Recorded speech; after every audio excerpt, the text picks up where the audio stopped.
Welcome back. It's Monday Night Football on Soweto TV. Stales Kulamange, Maritzburg United. So I've got a tweet that's just come in here from Lisibe Jolsiabi. He says, has Maritzburg United supported the coach in getting replacements? Ofori, Miguel Tim, Kunene leaving. I thought they pulled the trigger way too early. Some will say that he got enough time because it kind of spans back from within the bubble up until now. Let's see. Let's get more of your thoughts on that hashtag of MNF on Soweto TV.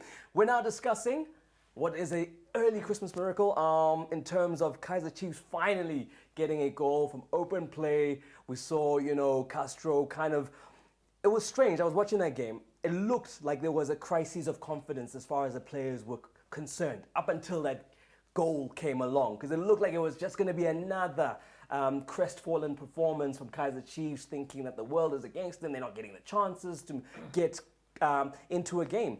But they did get a point out of this one. Yeah, so they say the coach's gone Antonio Conte with, three centre backs, The bombing wing backs. The wing backs bombing forward and whatever. Look, it looked like it was going to work, obviously, but the fact that they are still conceding, whether it's Kune or it's Akpe, it seems like it doesn't matter now anymore. So that's another big question for the coach. Who is the problem? Should Kune be number one, because him and Akpe are conceding either way. Obviously they are missing Tower. I think one of the reasons that the coach gone with the three centre backs is because they were missing Tower. So but then there was a debutant later on, Daryl Macheke, who's promoted from the junior team. From the reserve team last season, and it looks like maybe he could play, some type of a role. But in attack, that will be a confidence booster, especially for Castro. Castro doesn't score a lot, but when he does get involved, he adds value. I mean, this is a guy who was on the verge of leaving the club 2 seasons ago, and fortunes turned around, and he convinced that he could still stick around. Of course, with Nukovic there. Nukovic also scored the bulk of the goals, but a concern is still Kama Billiard. Yes, he's still getting into those good positions. He's starting every game, but he's not at the end of it finishing. It's a good setup for Castro for I think it was the second goal, but also his own confidence in trying to get back into the team. So it's going to be a very long season for Kaiser Chiefs, like we've said. Yes, let's factor in the transfer ban and whatever. It will be very difficult to just forget about that, get over that. This is a team that we might question the scouting network and the recruitment policy over the years, but every season they bring in, 5, couple of players to refresh the team, and they are unable to do that now. But another issue is, is it still Ernst Middendorp on the bench? What? Is it still Ernst Middendorp on the bench? Why? Do they have a new coach? Because the football looks the same to me. That's the thing. That's the thing. But I mean, is it not the case of... on the football. The football looks the same to me. I differ on the football. I feel that this Chiefs team is watchable. Okay. Attacking. On the attack. Yes. Defensively, not as tight as under Ernst. and for that, it also boils down to quality. Sure. If you want to play quality with a team that is limited, it's going to hit you at the back. And I think that's what, because Hunt, I don't think Hunt is a coach. For starters, we know Hunt plays on the wings. Right. But he comes to a team that didn't have wingers, so he has to improvise. For instance, if we go back, I felt that Chiefs were much better, especially on the attack in this game. And there are chances also that they didn't take.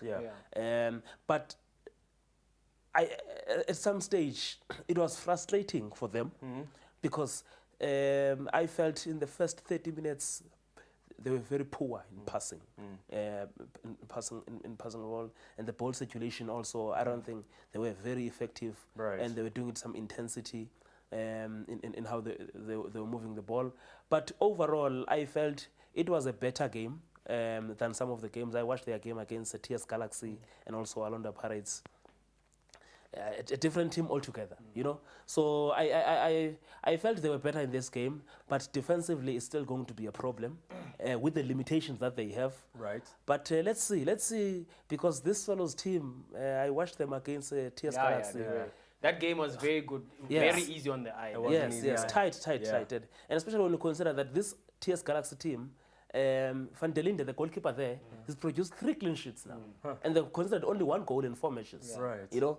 So it's going to be interesting how Chiefs, will they keep a clean sheet against the Swallows tomorrow? But I felt for me, Chiefs was better. And I felt also they were unfortunate to concede the penalty that they conceded. No, for sure. Let's talk about that penalty, Shoaib, because that changes the dynamics. Those are fine margins that, you know, if you're Gavin Hunt, you could have had all 3 points, and then a bad decision like that once again brings the whole VAR thing into question. But, I mean, calls like that, you need to be sure as a referee. Yes, definitely. That is what I think changed the whole game. I think Chiefs had a better chance. Well, we all know that Chiefs had a better chance on the 3 points had they not conceded that, because now it's a bit of an uphill. Yeah. And we need to talk about it. And we need PSL to come to the party now and find solutions, because we can't say our officials are unfit or this or that. They are at times extremely poor, and it's extremely poor decisions. It's not like, touch and go. Right. No, it's clear to the eye. I mean, I've even tweeted it. It was clear on normal time. You didn't need slow motion to see that Katsande got to the ball first. It was actually a foul to Kaiser Chiefs. Yeah, exactly.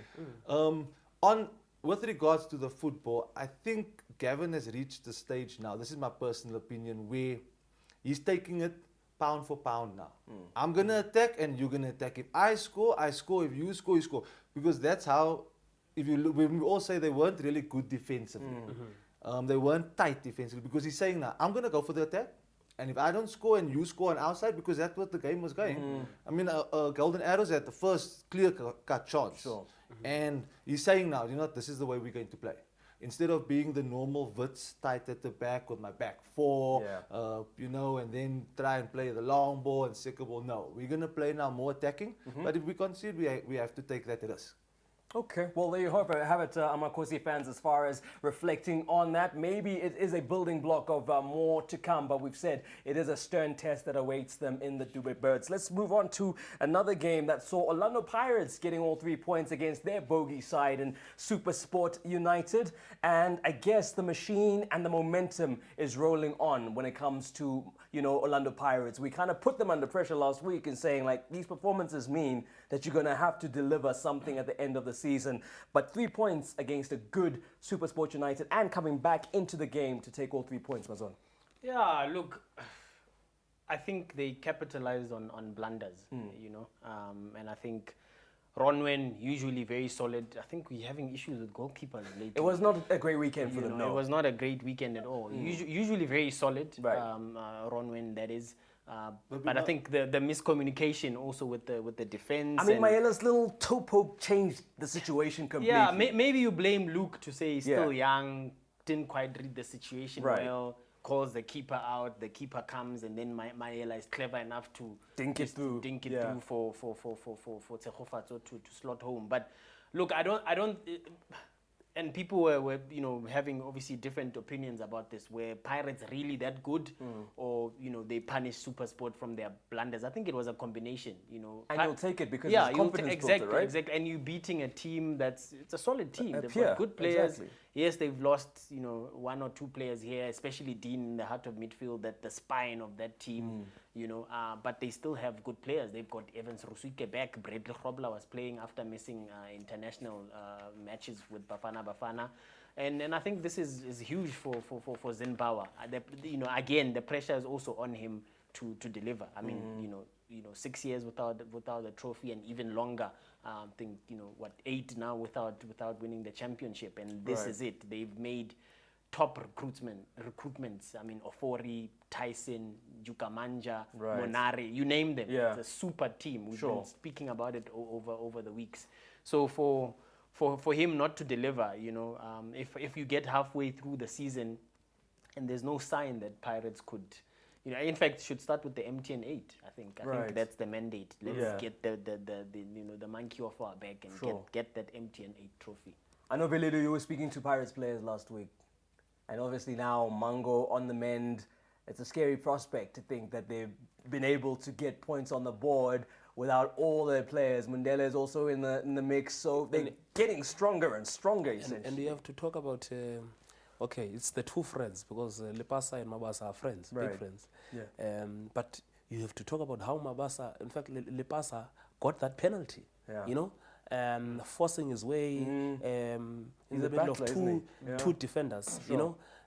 So I think for me, we are seeing the rise of Mabasa this season, and Lepasa. in fact, Lepasa, Right. and he's just fresh from an under 23 international camp where he scored against Saudi Arabia, Right. you know, and this is the season where also we're going to the Olympics, so he's raising his hand there. But the numbers talk.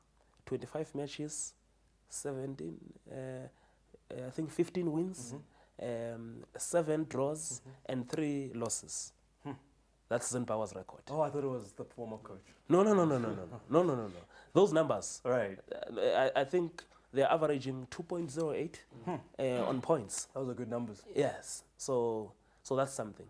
Okay, so I mean, considering that and looking on the other side, Gaetano Tembo and his young challengers, you know, he's got some decent players, but we've rattled off 5 top names. Yes, Orlando Pirates were able to absorb them from Bidvest, Wits, and Stan Matthews had come out and said we won't be able to spend as much. Does that kind of now have to change their outlook as far as what they can do this season when a competitor was able to put them at the sword at the weekend? No, for me is I still think they got a strong enough team To challenge for to what challenge- exactly? Look, they've always done well in the cups. I mean, I've played against them twice in MTN and Telkom and beat them once. And then last year also they were with 2 seasons ago City. So they're a good cup team. Challenging for the league, I think they can this season, because if we look at who are going to, Sundowns is there, Pirates is there, but who else? You understand? So I think with the team that they have, I think they can actually compete for at least top 3. And if you get good results here and there, you could potentially see yourself. The youngsters are going to make errors. Sure. I think to a certain degree, Mazola's right. You got no crowd. You have you can literally whisper, clear the ball. Right. And then danger's gone. Sure. So a little. And I also have to look, okay, the congestion of Ronwen Williams playing both international friendlies, traveling, all that, you also have to take into consideration. I also have to, be a little bit sympathetic in that department. What I do like about Orlando Pirates is their speed coming up. Brilliant, lovely. But then in the final third, it's a rush. That is where the issue is. And I believe they've got a good team to score a lot of goals. I do believe they've got the good quality. And I do think they're going Mango to be... is back at training now. Makusu started training as well. So it's good. It's good, healthy competition.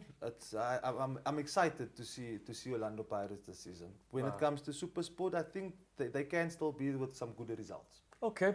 Well, gents, let's have a look in terms of what's happening as far as midweek fixtures. We've already touched on the fact that Swallows and Kaiser Chiefs will be in action tomorrow, but Bloemfontein Celtic and Black Leopards, that'll also be quite an interesting one there, because Bloem Celtic at home are a good prospect, Velile, but Black Leopards now, is it a case of, just trying to find at least 1 point on the road?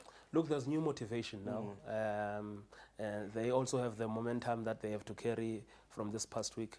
And I'm sure by now Dylan Kerr will be on the bench in this game. You saw Celtic losing to Cape Town City, not easy at all for them. So it's going to be very interesting. And also remember, it's uncharted territory for them. They are looking forward to the trip to the DRC because they've never been in that space. For sure. So psychologically, it's going to be interesting how they're going to handle moving into the African safari when it comes to the CAF interclub competitions. Speaking of CAF, Ahmad Ahmad now coming out, news about him being sanctioned from all footballing activities. Has this kind of paved the way for Patrice Motsepe to walk into that presidency?